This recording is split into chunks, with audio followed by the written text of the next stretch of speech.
All right, so here we're going to talk about graphs of logarithmic functions, right? So if you like graphs and you like logarithms like I do, then this is like incredible because it's such cool stuff we got here.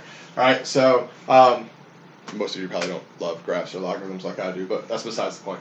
All right, so if you haven't seen the videos that I did about exponential functions, I'm going to talk about exponential functions as well as logarithms here because they're inverses of each other, so they are very closely related. All right, I'm going to start off here talking about this graph here, the red one at the top, which is the graph of the exponential function y equals a to the x power when a is greater than 1, when that base number is bigger than 1. And if you recall from what we talked about with exponential functions, that's a function that's always increasing. It has a horizontal asymptote over here at y equals 0, which is the x-axis. Right, so it's got that horizontal asymptote.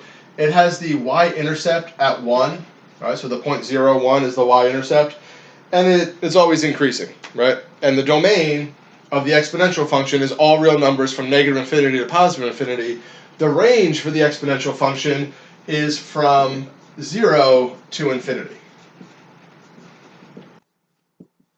Right? The range, the y values for the exponential function only go from 0 to infinity, not including the 0, because the graph never actually touches that horizontal asymptote at y equals 0.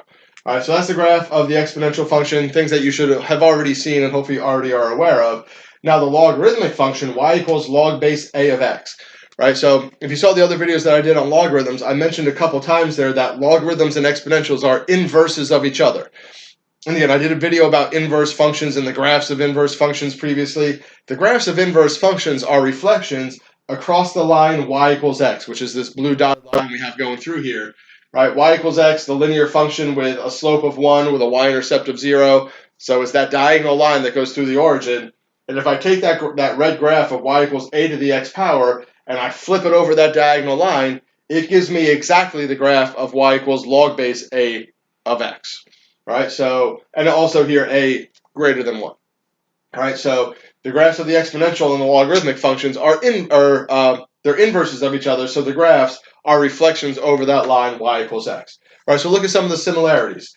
The exponential function has the horizontal asymptote at y equals 0.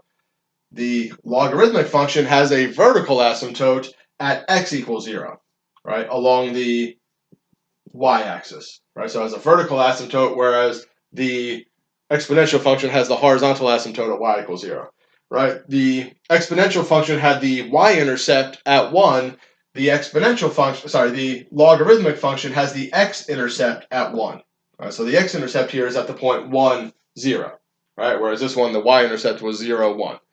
All right, and what else? Oh, the domain and the range. For the logarithmic function, it has this vertical asymptote at x equals 0, and the graph will never cross that asymptote, and it doesn't appear on the other side of the y-axis at all. So the domain of the logarithmic function is from 0 to infinity, not including the 0. Right? I'll get back to that in a second because that's an important thing there about logarithmic functions that we need to be aware of.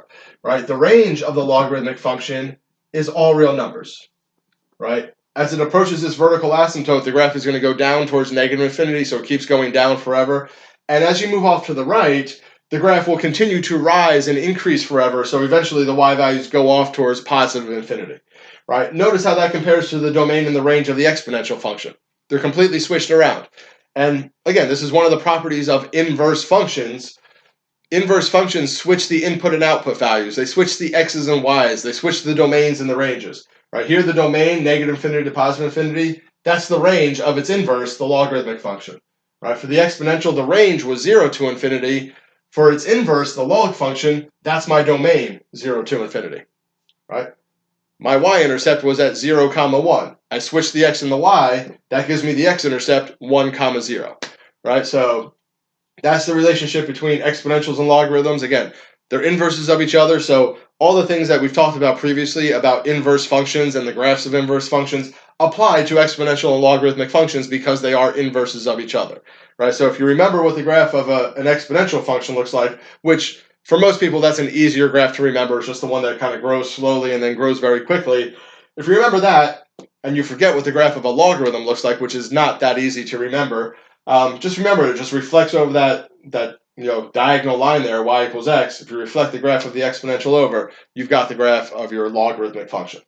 Right now, about the domain here, right? The domain of a logarithmic function is from 0 to infinity, not including the 0, right? The parentheses there means we don't include the 0 because this graph here will never touch x equals 0. It will never actually touch the y-axis.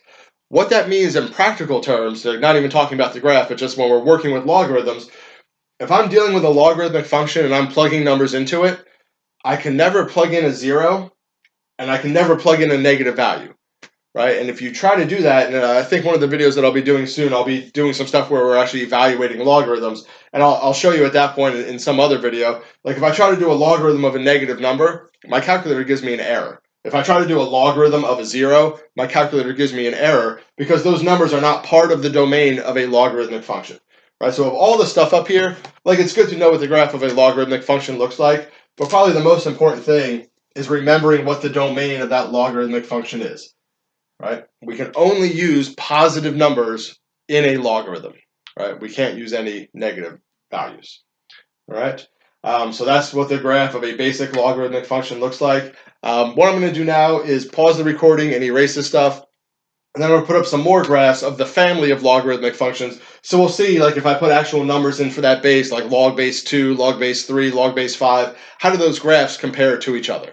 All right, so that's what will be up here on the other side of my pausing this. All right, so we got up here the graphs of the family of logarithmic functions, or at least a few of the graphs of logarithmic functions with different bases. Now this looks somewhat similar to a graph that I did on another video where I talked about the graphs of exponential functions, and I put up the graph of like 2 to the x power, 3 to the x, 5 to the x power.